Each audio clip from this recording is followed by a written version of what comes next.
Okay, I think that's good for lighting. I like the situation that's going on. So let's get started. Hey guys, it's Hope. Welcome back to another video. Welcome back to the channel. And today I'm going to be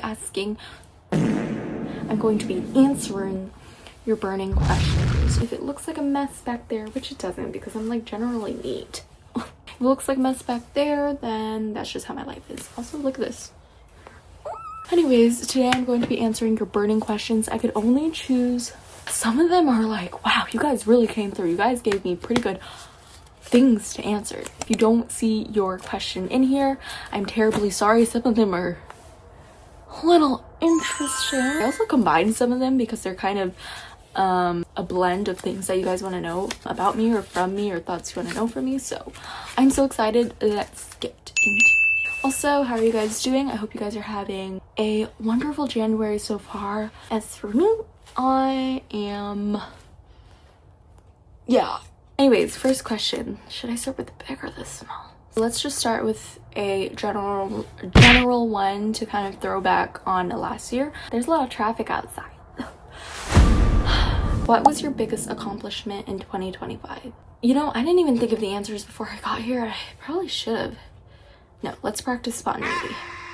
One of my biggest accomplishments was figuring out my independence, because you need a lot of independence to get through your senior year, and just going into college, I think you need to learn a little independence, because once you start like piggybacking off of people or having them join the race with you, it's just not. I think we just need to find our own pace, and I think I found that like both at home and in school. So thank God I found myself in the midst of the mess that was my social life.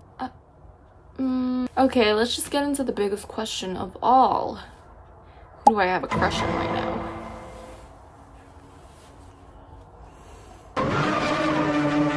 What are you doing after you graduate? After I graduate? Sleeping. After I graduate, I am probably going to take my well-deserved 3-month rest, get ready for whatever school I'm going to, and yeah, I'm gonna have fun after I graduate. That's what. You're a very... This is a compliment I'm keeping to myself.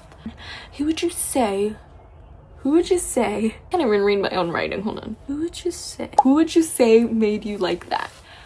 I think it's a mix of a lot of people, but it's mostly my parents, because I've always been such, honest to God, I was a pretty insecure young teenager, as many teenagers are or were. But I think my parents really opened my eyes to the fact that you don't need to be worrying about those things. And then that's when I was like, wait, you're low-key right. I found myself happier because I was able to let those things go, leave them in the past, move on after. It doesn't matter one day or 1 week. I was able to move on from things and just take every day like a brand new day, like allowing fear to happen and allowing yourself to make mistakes, but and then also just learning from it and moving on. And it does take a village sometimes, okay? Like sometimes you are not enough to say that to yourself. You do need those affirmations from other people and accept them, because truly it will change your life.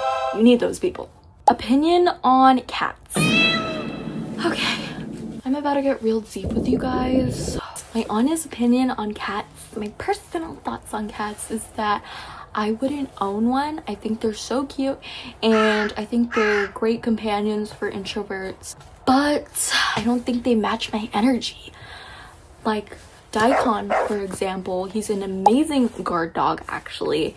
He is a wonderful companion. Whenever you need someone to like sleep next to you, he is the one. I think there are more dogs that get like more separation anxiety than others, but Daikon is really just like doing his own thing.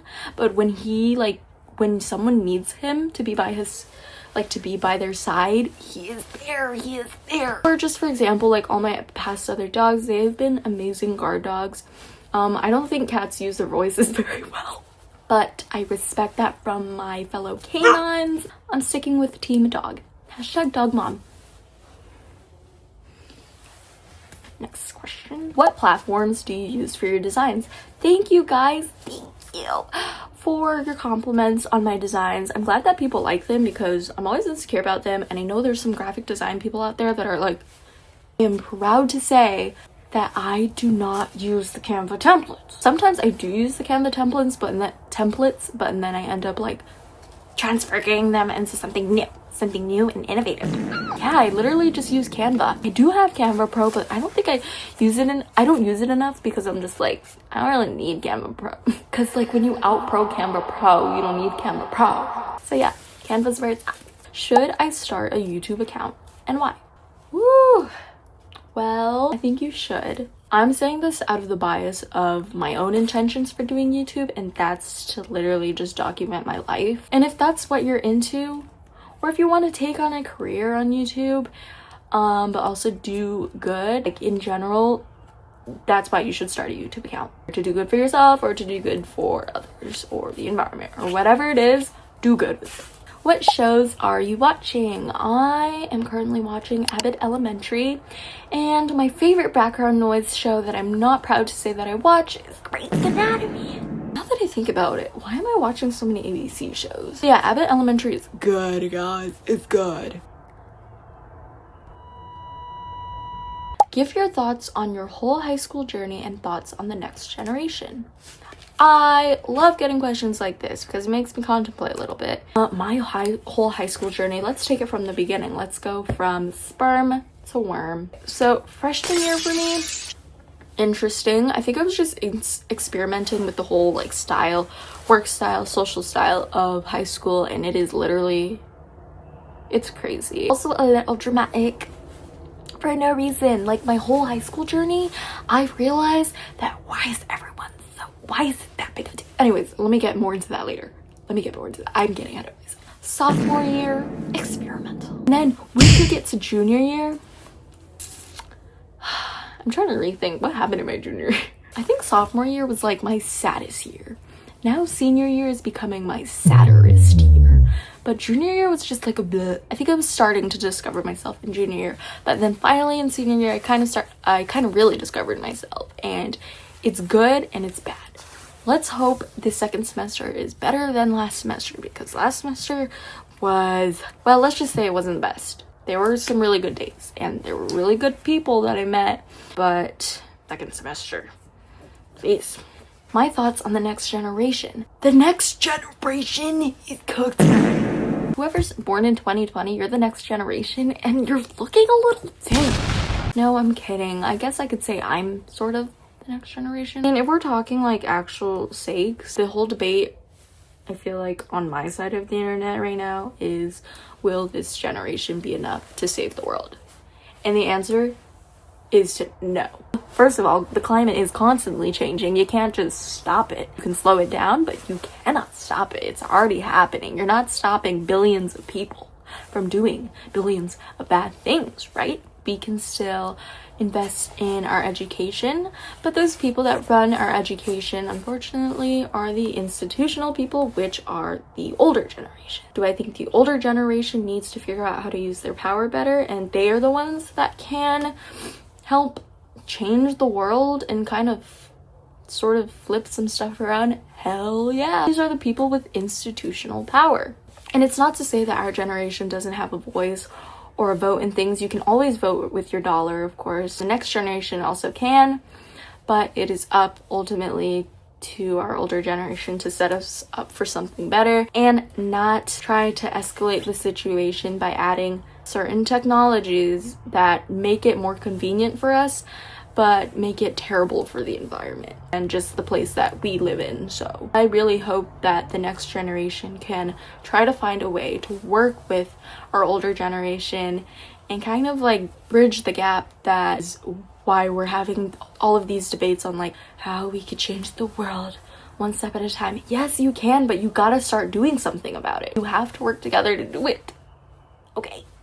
One question that I got, by the way, was what are you doing right now? And I found it so funny that someone asked me that. What I'm doing right now is, honestly, I was just coloring my unicorn coloring page earlier, but I had this to do, so. Next question. Thoughts on students getting more freedom to explore the world instead of a tight classroom?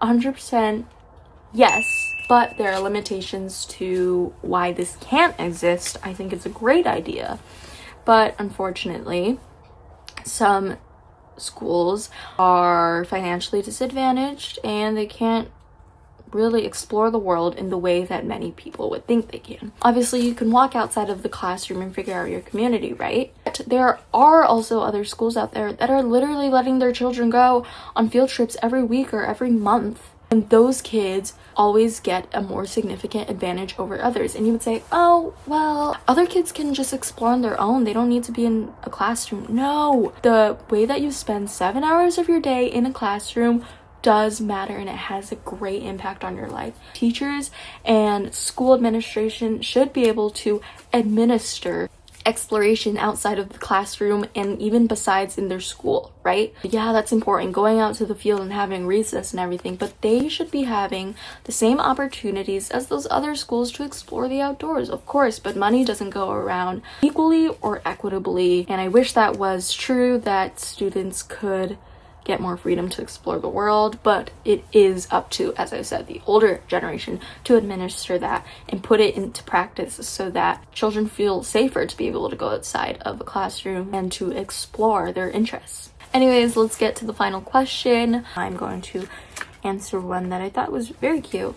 Now that you've turned 18, how do you feel? I feel very old. I just feel normal, like it's another day. I mean, it just means I'm growing up and I'm growing now. My frontal lobe is like this big now, guys, so watch out, world. I'm coming. Yeah, just another day in the life. Anyways, I'm gonna end the video here, and I hope you guys have a wonderful rest of January. I might post another video this week, so watch out for that.